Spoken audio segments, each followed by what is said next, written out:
You join us in South Korea, very near the capital of Seoul, where we've come to have a look at this, the all-new 4th generation Ssangyong Rexton. If you're not familiar with the Rexton, it's a large SUV in a similar mould to the Hyundai Santa Fe and Kia Sorento. The idea of the car? Well, to give you as much car as possible for as little money as possible.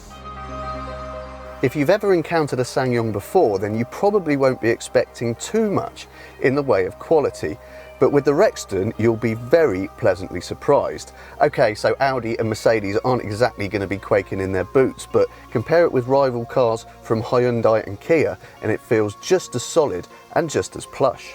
The layout does take some getting used to because there are a lot of switches and buttons, and this sat-nav system also has a very cluttered display, and it shouts and bongs at you the whole time.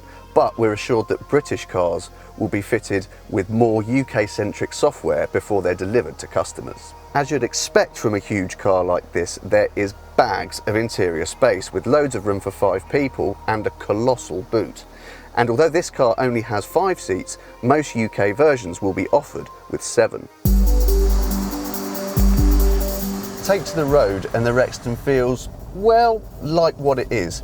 It's built on a ladder chassis, which is a very old school approach, usually reserved for pickup trucks. And as a result, it feels distinctly agricultural, with lots of shudder and tremor to be felt, even on surfaces that are reasonably smooth. The handling is also very roly-poly, and the steering feels very remote and really slow. The other thing about the way this car is constructed is that it makes the car really heavy.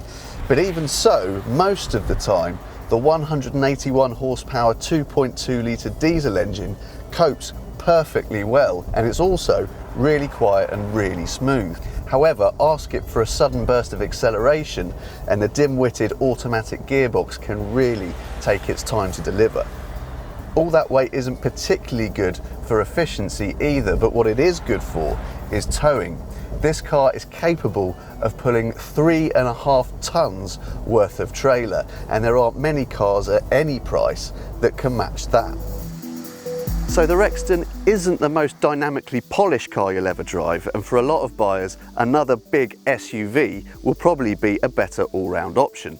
However, if you've got a big horse box or a speedboat to pull and you want a very affordable, very well-equipped way of doing it, then the Rexton makes a lot of sense.